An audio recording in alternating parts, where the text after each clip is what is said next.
तो कहानी की शुरुआत होती है अफगानिस्तान की एक जगह से जहां पर यूएस आर्मी होती है और वो इंतजार कर रही होती है एक आर्म्स डीलर का। और फिर एंट्री होती है टोनी स्टार्क की। टोनी स्टार्क एक जीनियस और रिच बंदा है और वो यूएस आर्मी के पास आता है जहां पर एक मिसाइल का टेस्ट होता है जिसका नाम जेरिको होता है। और वो मिसाइल बनाई होती है टोनी स्टार्क ने और वो मिसाइल ऐसी मिसाइल होती है जो कि किसी भी देश को तबाह कर सकती है। और फिर डील करने के बाद टोनी गाड़ी में बैठकर कुछ सैनिकों के साथ वापस घर जा रहा होता है, लेकिन तभी कुछ आतंकी वहां पर हमला करते हैं और सभी सैनिकों को मार देते हैं। और टोनी अपनी जान बचाने के लिए गाड़ी से बाहर भागता है, लेकिन उसके पास उसी की कंपनी यानी कि स्टार्क कंपनी की मिसाइल आकर गिर जाती है और टोनी उससे बचने की कोशिश करता है, लेकिन वो मिसाइल फट जाती है और टोनी काफी घायल हो जाता है। फिर हमें कहानी में 36 घंटे पहले का सीन दिखाया जाता है और वहाँ पर टोनी को नॉमिनेट किया जाता है arms dealer of the year के लिए। और टोनी के डैड होवर्ड स्टार्क ने अपने एक दोस्त ओबाडिया स्टेन के साथ अपनी स्टार्क कंपनी शुरू की थी, जहाँ पर वो आर्म्स डीलिंग और काफी नए नए आविष्कार करते थे जनता की भलाई के लिए। और टोनी के वहाँ पर मौजूद ना होने पर स्टेन टोनी का अवार्ड ले लेता है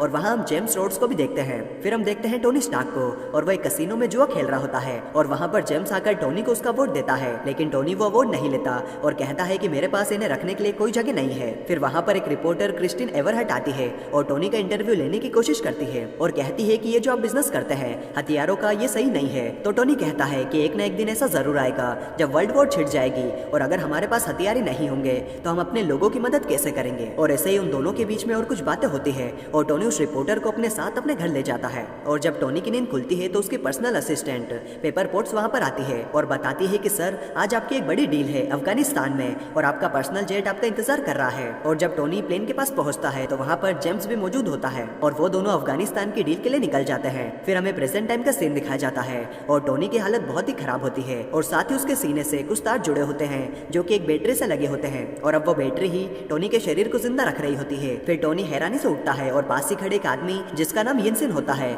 उससे पूछता है कि आखिर यहाँ पर हुआ क्या था। तो येंसेन बताता है कि एक विस्फोट के दौरान तुम्हारी बॉडी में बहुत सारे छर्रे घुस गए थे और उन छर्रों को निकाल पाना काफी मुश्किल था, इसलिए मैंने एक बैटरी के साथ में एक इलेक्ट्रोमैग्नेटिक फील्ड तैयार की जो कि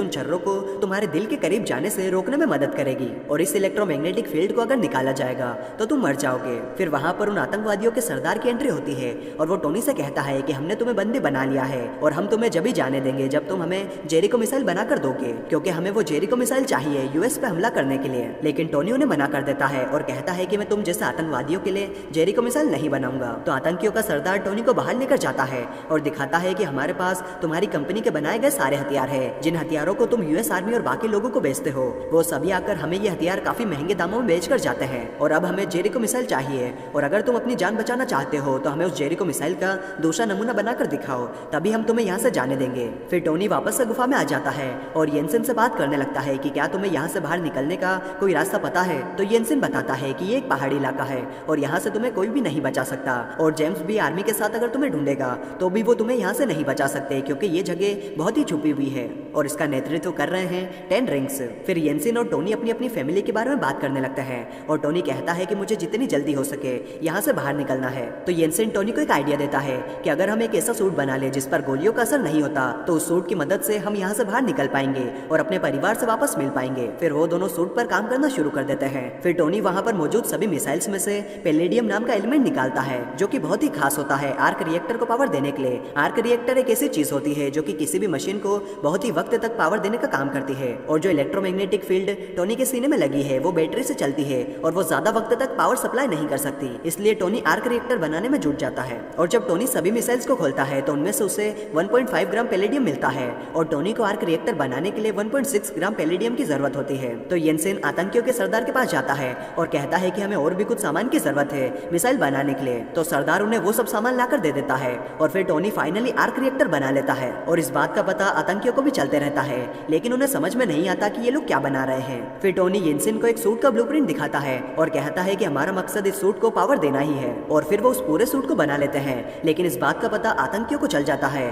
और जब वो टोनी को रोकने के लिए आगे बढ़ते हैं तो येंसेन उन आतंकियों को रोकने के लिए आगे चला जाता है ताकि टोनी को भी उसके सूट की फुल पावर करने के लिए थोड़ा वक्त मिल जाए। और इसी बीच येंसेन को आतंकी गोली मारकर घायल कर देते हैं और इस बात से टोनी को बहुत बुरा लगता है और गुस्सा आता है और टोनी सभी आतंकियों को मारते हुए उस गुफा के बाहर हो जाता है और बाहर जो हथियार पड़े होते हैं स्टार्क इंडस्ट्री के उन सभी को जलाकर वहां से निकल जाता है और एक रेगिस्तान में आकर गिर जाता है और टोनी का सूट जिसे उसने मार्क 1 नाम दिया था वो टूट जाता है और वहां से वो आगे बढ़ने लगता है। फिर जेम्स की टीम टोनी को वहां से रेस्क्यू करके कैलिफोर्निया में पहुंचा देती है। और मालिबू पहुंचते ही टोनी अपने बॉडीगार्ड हैप्पी होगन से कहता है कि फटाफट एक प्रेस कॉन्फ्रेंस बुलवाओ, और हैप्पी प्रेस कॉन्फ्रेंस अरेंज करवा देता है। और जब टोनी वहां पर आता है तो स्टेन उसका स्वागत करता है, और फिर मीडिया वाले टोनी से अफगानिस्तान में क्या हुआ ये पूछने लगते हैं। और टोनी बताता है कि अफगानिस्तान में आतंकियों ने उस पर हमला किया था, और वो भी उसी की कंपनी के बनाए हुए हथियारों से। और टोनी स्टार्क सभी को प्रेस कॉन्फ्रेंस में बोलता है कि अब मैं अपनी इंडस्ट्री में जो भी आर्म्स डीलिंग के काम होते हैं उन्हें बंद करने वाला हूँ। अब स्टार्क कंपनी में कोई भी हथियार नहीं बनाए जाएंगे।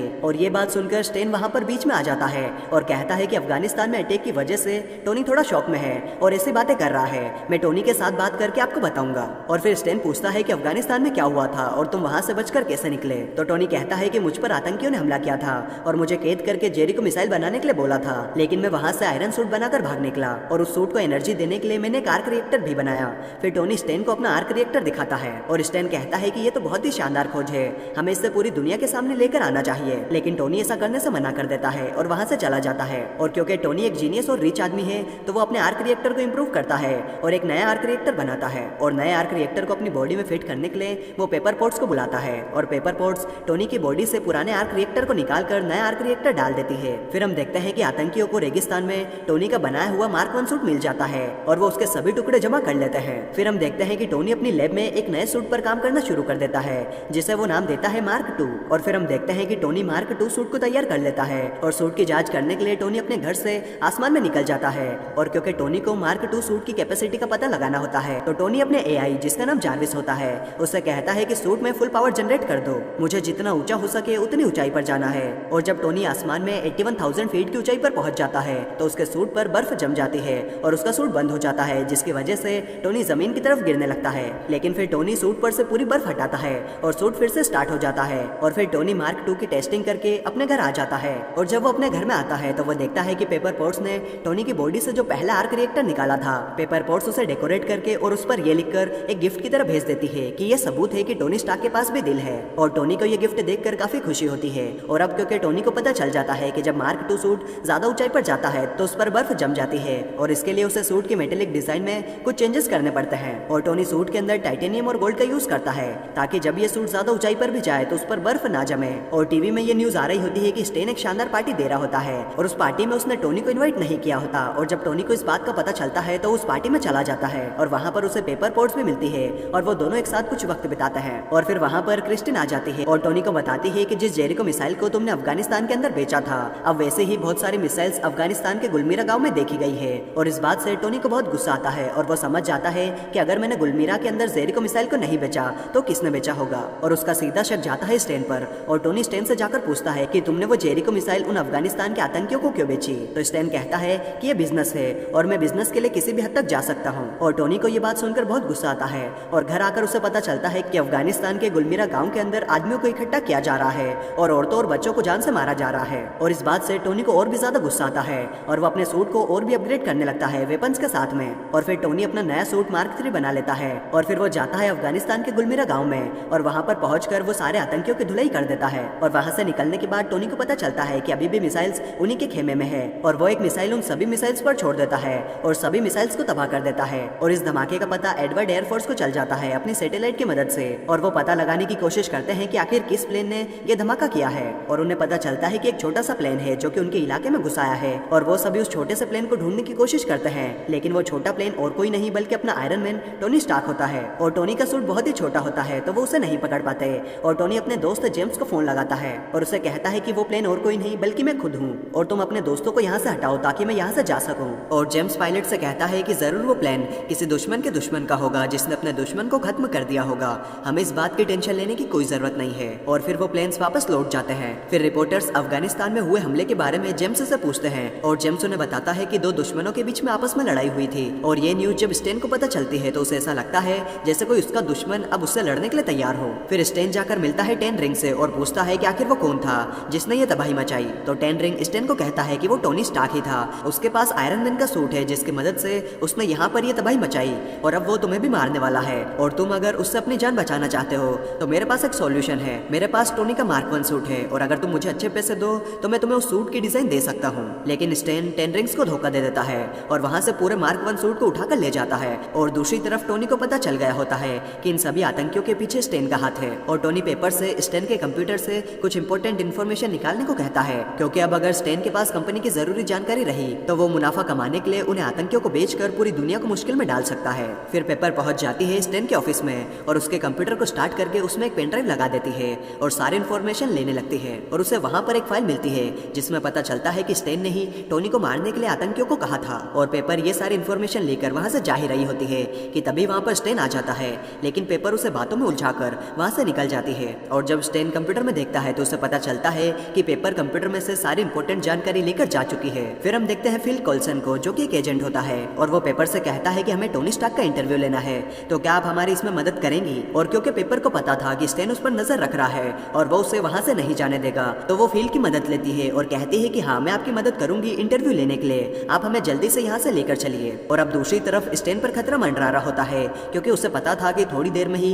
वहां पर टोनी आ जाएगा। तो वो अपने साइंटिस्ट से मिलता है और पूछता है जिस आर्क रिएक्टर पे आप काम कर रहे थे क्या वो पूरा हुआ या नहीं। लेकिन वो साइंटिस्ट बताता है कि अभी तक उनके आर्क रिएक्टर का काम पूरा नहीं हुआ है। और स्टेन कहता है कि टोनी ने वो आर्क रिएक्टर गुफा में बैठकर बनाया था। तो साइंटिस्ट कहता है सर, हम टोनी स्टार्क नहीं है। और इस बात से स्टेन काफी निराश होता है और वो सीधे जाता है टोनी के घर पर। और जब वो टोनी से मिलता है तो वो एक हथियार चलाता है और उसकी वेव की वजह से टोनी 15 मिनट के लिए अपनी सुध-बुध खो देता है। और स्टेन टोनी के सीने से आर्क रिएक्टर निकाल कर ले जाता है और आर्क रिएक्टर को निकालने की वजह से टोनी धीरे धीरे मरने लगता है। लेकिन वो जैसे तैसे अपनी लैब में जाकर वो आर्क रिएक्टर लगा लेता है जो कि पेपर ने उसे सजा कर दिया था। और फिर टोनी अपना सूट पहनकर स्टेन के पास निकल जाता है। और दूसरी तरफ स्टेन मार्क 1 सूट की डिजाइन की मदद से एक दूसरा बड़ा सूट बना लेता है जिसको वो नाम देता है आयरन मॉन्गर। और जैसे ही स्टेन आर्क रिएक्टर को सूट में लगाता है तो वो सूट स्टार्ट हो जाता है। और जब आयरन मैन आयरन मॉन्गर को रोकने के लिए पहुंचता है तो उन दोनों के बीच में हमें बहुत ही जबरदस्त फाइट देखने को मिलती है। वो दोनों आपस में बहुत ही बुरी तरीके से लड़ते हैं और लड़ते लड़ते वो रोड तक आ जाते हैं। और लड़ते लड़ते टोनी को समझ में आ जाता है कि आयरन मॉन्गर बहुत ही पावरफुल सूट है और वो उसे सीधे तरीके से नहीं हरा पाएगा। उसे हराने के लिए उसे और कुछ करना होगा। फिर टोनी को याद आता है कि ज्यादा ऊंचाई पर जाने से सूट जमने लगता है और टोनी आयरन मॉन्गर को अपने पीछे पीछे आसमान में ले जाता है। और टोनी का पीछा करते करते आयरन मॉन्गर पहुंच जाता है 91,000 फीट की ऊंचाई तक। और आयरन मॉन्गर के सूट पर बर्फ जम जाती है और वो नीचे गिरने लगता है। लेकिन थोड़ी देर में आयरन मॉन्गर फिर से स्टार्ट हो जाता है और वो दोनों फिर से लड़ने लगते हैं और वो दोनों गिरते हैं लैब की छत पर। और टोनी पेपर को कॉल करता है और कहता है कि इस लैब के आर्क रिएक्टर को फुल पावर के साथ ऑन कर दो, जिसकी वजह से उसका पूरा असर आयरन मॉन्गर के सूट पर पड़ेगा और मैं वहां से भाग जाऊंगा। और ये बात सुनकर पेपर उस आर्क रिएक्टर को पूरी पावर के साथ स्टार्ट कर देती है, जिसकी वजह से आर्क रिएक्टर से बहुत बड़ी वेव निकलती है और आयरन मॉन्गर उस वेव के लपेटे में आ जाता है और आयरन मॉन्गर वहीं पर मर जाता है। फिर अगले दिन टोनी को प्रेस कॉन्फ्रेंस में बुलाया जाता है और वहां पर रिपोर्टर्स उससे बहुत सारे सवाल पूछते हैं। और वहां पर टोनी सभी के सामने अपनी आइडेंटिटी लीक कर देता है और सभी को बता देता है कि आई एम आयरन मैन, मैं आयरन मैन हूँ। और फिर हमें पोस्ट क्रेडिट सीन में दिखाया जाता है कि निक फ्यूरी टोनी के घर में आता है और वो अपने आप को शील्ड का डायरेक्टर बताता है और वो टोनी से कहता है कि मैं तुम्हें एवेंजर्स इनिशिएटिव के लिए अपॉइंट करने के लिए यहाँ पर आया हूँ। और इसी के साथ यहाँ पर ये मूवी खत्म हो जाती है। तो आपको ये मूवी कैसे